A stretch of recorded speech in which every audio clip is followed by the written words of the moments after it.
उत्तर प्रदेश में 600 से नीचे कोरोना संक्रमित केस वाले जिले अनलॉक किए जा रहे हैं। इसी की ओर पूरे देश में कोरोना से लड़ाई में एक मॉडल बनकर उभरा वाराणसी भी बढ़ चला है। लेकिन इस खबर से उन व्यापारियों को ज्यादा खुश होने की जरूरत नहीं है जिन्होंने अभी तक कम से कम कोरोना वैक्सीन की पहली डोज तक नहीं ली है। ऐसे व्यापारियों को वाराणसी के अनलॉक में अपनी दुकानों को खोलने की अनुमति नहीं होगी। वाराणसी के जिलाधिकारी ने साफ किया है कि अगले कुछ दिनों में अनलॉक के दौरान 45 वर्ष के ऊपर के व्यापारी अपनी दुकानों को नहीं खोल सकेंगे जिन्होंने वैक्सीन की पहली डोज तक नहीं ली है।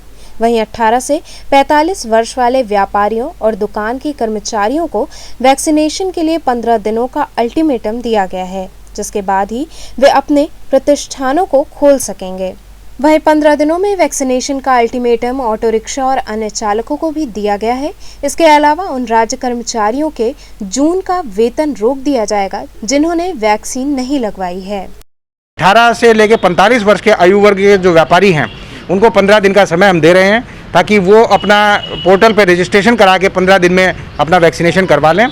15 दिन के बाद हम लोग देखेंगे कि वास्तव में जिनका वैक्सीनेशन पूरा हो गया हो, जिसमें व्यापारी वर्ग भी शामिल है, उन पे काम करने वाले जितने कर्मचारी हैं वो भी शामिल हैं, जो वैक्सीनेट हो चुके हों तभी हम लोग उनके प्रतिष्ठान खुलवाएंगे।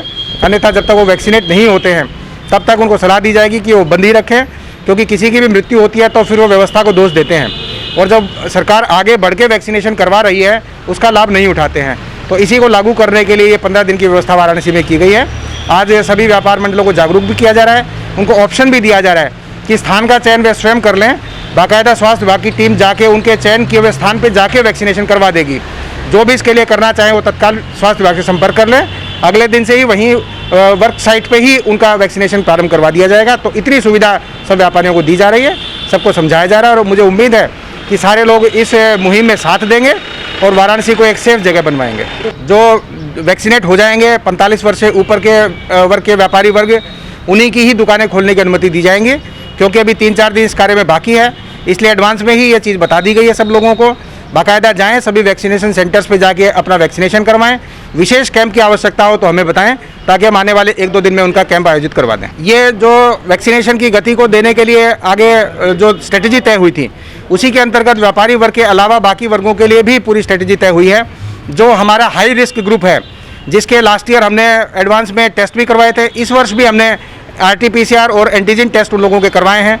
उनमें अधिकतर वे लोग हैं जिसमें ड्राइवर्स हैं, ऑटो ड्राइवर्स हैं, ई रिक्शा के ड्राइवर्स हैं, रोडवेज बसेस के ड्राइवर्स हैं, इसी के साथ सरकारी कर्मचारी हैं। इन सबको भी 15 दिन का समय दिया गया है और सरकारी विभागों को तो जून की सैलरी तभी जारी करने के लिए कहा गया है जब कम से कम 1 डोज कर्मचारी को लग चुकी हो। ये भी देखा गया है कि किसी की डेथ होने पर सभी कर्मचारी संगठन हैं वो रोज़ जाहिर करते हैं और जब प्रिवेंटिव एक्शन लेने का समय आता है तो उस समय अपनी जिम्मेदारी पूरी तरह निभाते नहीं हैं। तो सभी कर्मचारी संगठनों के जो विभाग हैं उनको भी बुला के बताया गया कि 1-2 दिन में इनकी बैठकें तय करा दें। वर्क साइट पे ही वैक्सीनेशन किया जा रहा है। विकास भवन में, कलेक्ट्रेट में, विद्युत विभाग में या अन्य विभागों में सभी जगह वैक्सीनेशन हो रहा है। स्टेट गवर्नमेंट के ऑफिसेज हैं जितने, उनको कंपलसरी जून में वैक्सीनेट कराने के लिए कहा गया है।